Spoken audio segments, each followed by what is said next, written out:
Hi guys, hope you're all doing well. Let's talk Taikon prices, specifically Taikon used prices. If you follow the internet at all, if you have a look online now and then, I think we all do these days, right?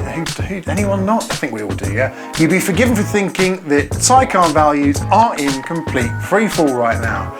Well, they're not looking good, but I wouldn't say they're in complete freefall. In this video, I want to discuss some of the reasons why I think that is, and also give you some advice at the end of the video as to what I think you should do if you're in the market for a Taikon right now, given the current situation that we're in, because it does change pretty rapidly. I've carried out previous videos talking about this, but even right now, we're again in a slightly different situation in terms of what might be the best course of action. But first thing we need to do straight away before anything else is have a reality check. Yes, a complete and utter reality reset, because what has happened over the past 3 years in the used car market is not reality. I've never seen anything like it. I'm not in the industry, but even as an observer, it just went completely bananas. Everyone was sort of living in cloud cuckoo land in terms of the prices. All this spare COVID cash that we had just drove prices to a point that was, quite frankly, bananas. And some examples to cite, so maybe a Carrera GT, always for me has sort of been a sort of 350, 400k car, maybe 500k.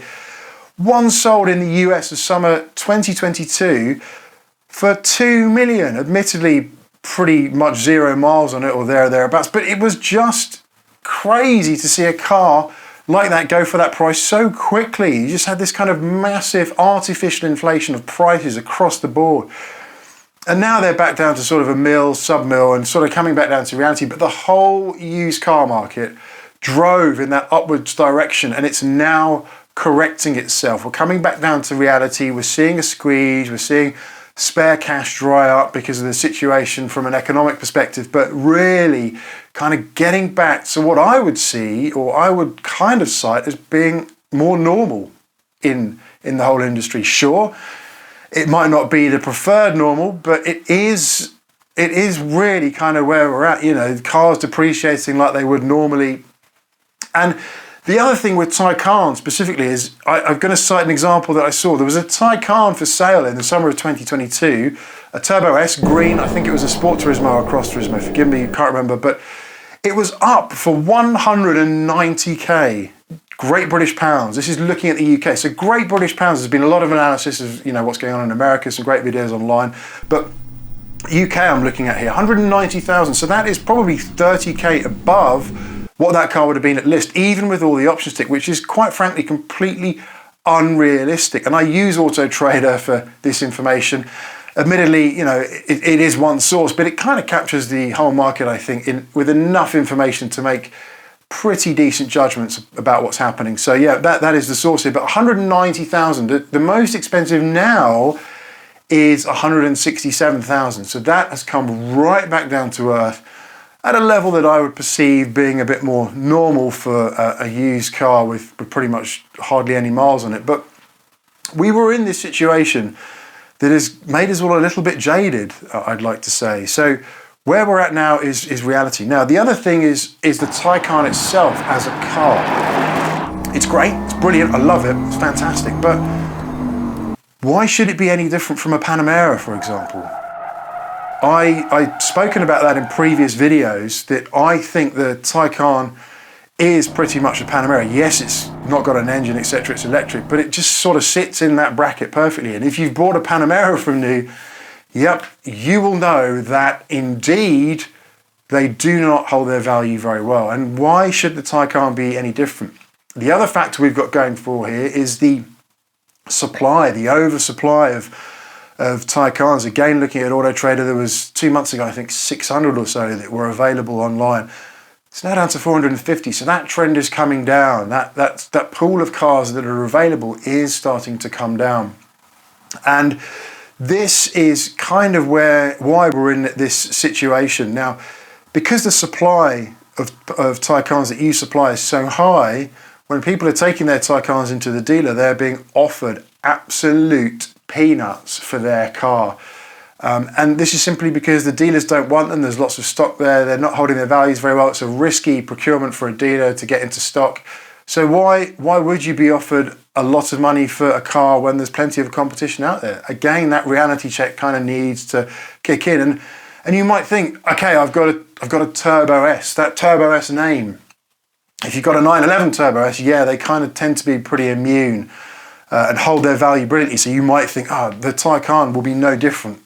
Again, Panamera, right? Think about this. So don't let the Porsche brand jade you in any way, shape or form for a car that is absolutely going to hold its value like you would not believe, because the chances are you're going to be a little disappointed if you buy a Taycan. I would like to talk about some specific examples here, right? And kind of what you should do if you are thinking about buying a used Taycan. From what I've seen online and the bit of research I've done, I've not gone into huge mathematical detail with lots of spreadsheets, etc. But I have had a pretty good look, and the higher up you go with the Taikon, so you've got the base Taikon, the 4S, the GTS, the Turbo, and the Turbo S in sort of order of how they are on the model variants and the spec. The Turbo S's are being absolutely obliterated in terms of the depreciation. They are holding out very poorly indeed. There's an example here I'd like to look at, which is a 2020 car with 25,000 miles on there, 26,000 miles, looking at my sheet here, which is going for 87,150. So I reckon at list that would have probably been 148, maybe 150k list back in 2020. So that is a depreciation over 3 years of about 41%, which is kind of approaching losing half its value, which is a lot of money, right? But again, it is not something that we would, or I'm massively surprised at, given where we are with the current economic situation. So it sounds so boring, doesn't it? But the current economic situation that we're all in. Now, that is quite significant. The other thing that's squeezing things here a bit is, of course, the inflation that we're seeing in the UK and interest rates that are attached. So car finance used to be cheap. It's now 10%. That is having a big impact on what people can afford to buy. So, for example, one guy was quoted $1,400 a month last year for his finance on his Taikon. It's now up at $2,200 for the same car. Nothing's changed. Simply the interest rates, simply those residuals being baked into the price, unaffordable for him now. So, and I would, paying $2,200 a month for a Taikon to me seems like a lot as well, to be frank. So that's a write-off. So you look at that Taikon Turbo S example that I gave, and this comes on to the buying advice, right? What should you do if you're looking at buying a Taikon? So if you're buying a new one, if you're a company, buy it new, no-brainer, right? Even though you might get a bit of depreciation, but you can reflect that in the resale value at the end of it when you get taxed on that. But if you're through a company, buy new, the benefit in kind and that capital gains, the capital expenditure tax relief you get, absolute no-brainer. That's why it's still being done.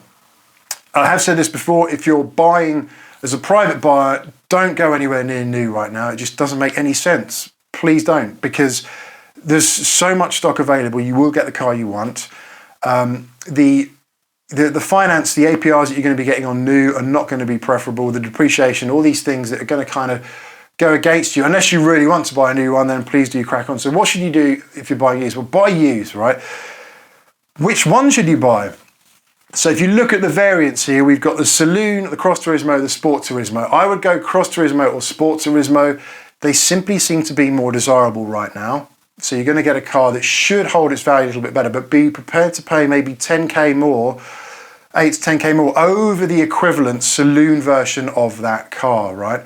They're newer cars, they're a bit more desirable. If you look at what's available, there's not many available out there, right? Which to me seems that there's a lot of Saloons, and that says to me that people are holding on to their CTs and STs because they simply love them and they're great looking cars, and there's less available out there, so more competition for the same cars. So yeah, be prepared to pay a premium, but get that one. I think they're great looking cars, a bit more practical as well, and just going to hold its value. Now, what should you do in terms of model variant? Now, this is a bit more challenging because there's so many nuances to the Taikon and performance batteries and spec, etc., that you're going to get. But you will get a spec you like. But what should you do in terms of the model variant? Right. So here's where it gets a little bit interesting. So that That example I cited earlier that I've got on the sheet in front of me here, that 41% drop in price for that Turbo S, that car valued 87,000. 87,000 for a used Turbo S is very, very good indeed. Now, the other example I've got here in front of me is this 4S, which new, I estimate to be about £90,000, 2020. It's got 15,000 miles on the clock. It is now worth, in Auto Trader, it's now going for 61,000, which is a 31% decrease over the same time period. Now, the lower down you go in that model range, the variant, the less obviously they're going to lose, I think. The higher up you go, the more they're going to lose. So as a used car buyer, you are simply going to get much better value for money if you buy something that is higher up that model variant list. So a Turbo S, if you can stretch to it. These two examples I've got here, if you pay another 25k, you can have a Taikon Turbo S, which is an insanely good car. And all of that depreciation that's come out of it already means you are going to get a car which is representing much better value to you in terms of what it is, right? It's a Taikon Turbo S versus, for example, a 4S that, doesn't have as many bells and whistles and may depreciate a little bit more. Don't bother with the two-wheel drive variant. I think to get the most out of the Taikon, you need a four-wheel drive to really get the benefits from that car. So for me, it's the one not to go for. But go for as much as you can afford and go higher up the model range, because you're simply going to get more value for money. You're going to get a car that has taken the majority of that depreciation hit already, has pretty much leveled out, and if anything could maybe creep up a little bit depending on what prices do. So that is kind of my advice here. Don't be afraid to shop around. There's so many cars out there for you to choose from. There's no reason why you can't make this an absolute success. That whole purchasing experience, but good luck out there if you are. So that's what I wanted to discuss here.